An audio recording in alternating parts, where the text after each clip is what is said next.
Well, good evening, visitors. Welcome to the Australian War Memorial's Last Post ceremony. My name is Richard Cruz, and joining us today from the Australian Army is Sergeant Natalie Bizzato. Today we remember and commemorate the Battle of Pozieres. On this day, 102 years ago, Australian soldiers entered the Allied offensive on the Somme battlefield in France for the first time. The British Army's losses on the Somme over the previous 3 weeks had been immense. Now it was the Australians' turn. On the 23rd of July 1916, the soldiers of the 1st Australian Division assaulted and captured the strongly fortified village of Pozieres. They held the position under heavy German artillery fire before being withdrawn 5 days later, having lost 5,300 men. 2 more Australian divisions were rotated through the battle in turn. Over the following 6 weeks, the Australians made 19 attacks on a narrow 1-mile front. They were subjected to an almost continuous German bombardment of ferocious intensity, greater than anything they had faced before. The constant rain of heavy artillery shells killed, buried and maimed soldiers, testing their reserves of courage and stretching their will to the breaking point. Australia's official war correspondent, Charles Bean, witnessed the battle and referred to Pozieres as the insatiable factory of ghastly wounds, recording, "The men are simply turned in there as into some ghastly great mincing machine." On seeing the battered survivors of the 1st Division trudge back from Pozieres, Sergeant Edgar Rule of the 4th Division wrote, "Those who watch them will never forget. As long as they live, they will never forget. They look like men who had been in hell. Almost without exception, each man looked drawn and haggard, and so dazed that they appeared to be walking in a dream. And their eyes looked glassy and starey. I've never seen men so shaken up as these." The 2nd Australian Division relieved the 1st and spent the next 12 days assaulting the Pozieres Ridge in the area of the ruined windmill. On the 4th of August, they captured the Pozieres Heights, a key position commanding the battlefield, which the Germans defended ferociously. After days of relentless German shelling, Lieutenant Alex Rohr of the 23rd Battalion described the area as nothing but a churned mass of debris with bricks, stones and girders and bodies, pounded to nothing. All is buried and churned up again and buried again. Rohr wrote of his men and himself clinging to life under shell fire among the dead. "We are lousy, stinking, ragged, unshaven, sleepless. I have one putty, a dead man's helmet, another dead man's gas mask protector, a dead man's bayonet. My tunic is rotten with other men's blood and partly splattered with a comrade's brains." The remnants of the exhausted 2nd Division were withdrawn after suffering more than 6,800 casualties. The 4th Australian Division was next sent in on the 6th of August, continuing the assault along the ridge towards Mouquet Farm. It lost almost 4,700 men before it was withdrawn less than 10 days later. The 3 divisions were then rotated once more through the human grindstone of the front line. The 1st Division returned on the 15th of August, having had been up to 2/3 strength with reinforcements after earlier losses. It endured a further 2,650 casualties before being replaced by the 2nd Division a week later. The 2nd Division lost 1,300 men in 4 days. It was relieved by the 4th Division, which suffered 2,300 casualties before being relieved by the Canadian Corps on the 5th of September. The Australians had succeeded in advancing the British front line just over 1.5 miles and at a terrible cost. Charles Bean later wrote in his official diary on the history of war, "On that crowded mile of summit, the 3 Australian divisions engaged lost 23,000 officers and men in less than 7 weeks. The site of the ruined windmill, later purchased by the Australian War Memorial, marks a ridge more densely sown with Australian sacrifice than any other place on earth. Tonight we tell the story of just one of those thousands of Australians who died at the Battle of Pozieres.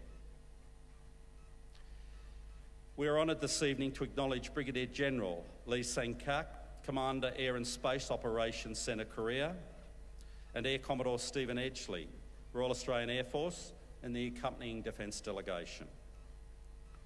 We welcome the veterans who have served, those that are still serving, and the families that love and support them. We acknowledge the members of RSL and Services Clubs Association, RSL Victoria and RSL Queensland, who are watching the broadcast of this ceremony across Australia. During this evening's ceremony, wreaths will be laid at the base of the Pool of Reflection by visitors and students on behalf of the following schools. From Queensland, St Patrick's and St Joseph's Schools, Mergen. Our Lady of Lourdes Primary School, Sunnybank. I invite you all to please stand and join in singing the National Anthem.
Students, you may be seated.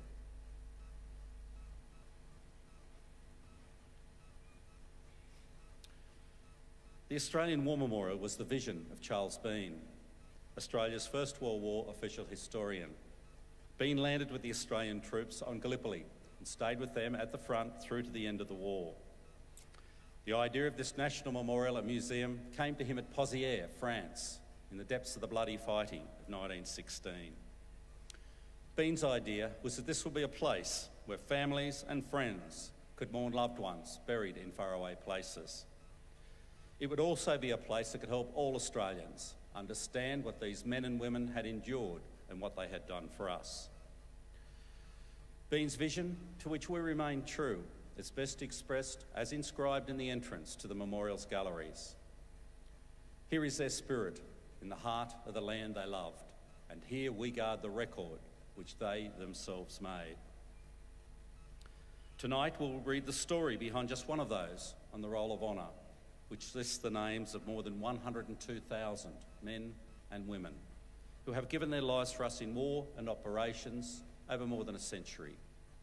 But first we present a lament, Flowers of the Forest. Wreaths and floral tributes will now be laid at the base of the Pool of Reflection.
Today we remember and pay tribute to Private Harry Edward Davey. Harry Davey was born on the 8th of April 1894, the only son of Edward and Emily Davey of Burra, South Australia. His grandfather, William Davey, had arrived in the colony of South Australia in 1851 and had walked more than 150 kilometres to Burra, where he took up work as a miner and laid the foundation for his family's extensive connection to the area. Harry's father worked as the town clerk, as did his father before him, and his mother took an interest in town activities and the church, and was an enthusiastic croquet player. Harry grew up in Coringa, a company township near the Burra mines, and attended the local school. He went on to work for the British Imperial Oil Company as a clerk. In August 1914, he married Gwendolyn Webber in a ceremony in Adelaide. Harry Davey enlisted in the Australian Imperial Force in December 1914, just over 3 months after marrying Gwendolyn.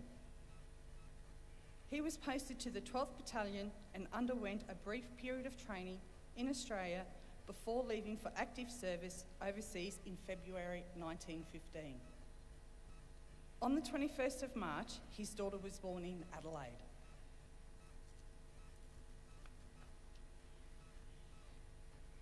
Davey was allocated to the 3rd Reinforcements to the 12th Battalion and arrived on Gallipoli in early May 1915, missing most of the fighting around the landing. In August of that year, he was a member of 2 companies of the 12th Battalion that fought at Lone Pine, a costly but successful feint against heavily defended Turkish trenches. He later wrote home to say that he was one of only 6 survivors from his platoon. Shortly after the battle, he fell ill with bronchitis and was evacuated to hospital in England, where it took him several months to recover. Private Davey rejoined the 12th Battalion on the battlefields of France in July 1916. Less than 10 days after his return, the battalion was involved in the first major operation on the Western Front, launching the 3rd and 4th waves of an attack on the French village of Pozières. Over the following days, the operation was successful and the village captured, but in the 12th Battalion sector, the situation was under serious threat for a significant part of the battle. The battalion suffered heavy casualties and for several days was mixed with other battalions and holding patchy remnants of a front line. At some point on the 25th of July, 2 days after the battle had begun, Private Harry Edward Davey was killed in action. No record remains of the manner of his death. His body was recovered from the battlefield, but in the confusion, its location was misrecorded, and after the war, it could not be found. Today, he is commemorated on a special memorial that reads, "Believed to be buried in this cemetery, in the Pozières British Cemetery, not far from where he was killed." His epitaph reads, "Beloved husband of Gwen and father of Marie Davey, thy will be done." Gwen Davey was so distraught over the loss of her husband, her family sent her on an extended trip to Western Australia in hope that the climate would improve her health. She eventually returned to Adelaide and died in 1973, having never remarried. Her husband, Harry Davey, died at 22 years old. His name is listed on the Roll of Honour on my right, among almost 62,000 Australians who died while serving in the First World War. A photograph of his headstone is displayed today beside the pool of reflection. This is but one of the many stories of service and sacrifice told here at the Australian War Memorial. We now remember Private Harry Edward Davey, who gave his life for us, for our freedoms, and in the hope of a better world.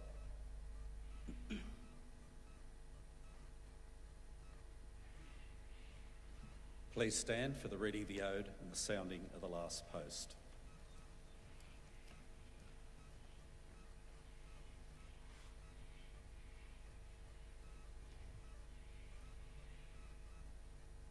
They shall grow not old, as we are left grow old. Age shall not weary them, nor the years condemn. At the going down of the sun, and in the morning, we will remember them. We will remember them.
Lest we forget.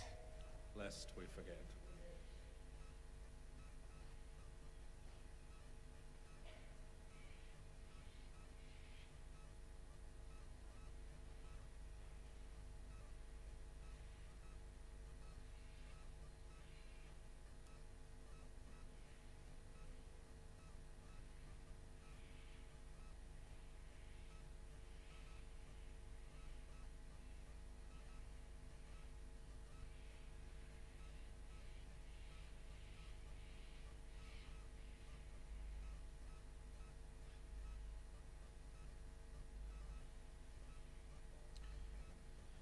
We leave you this evening with the words of the memorial's founder, Charles Bean.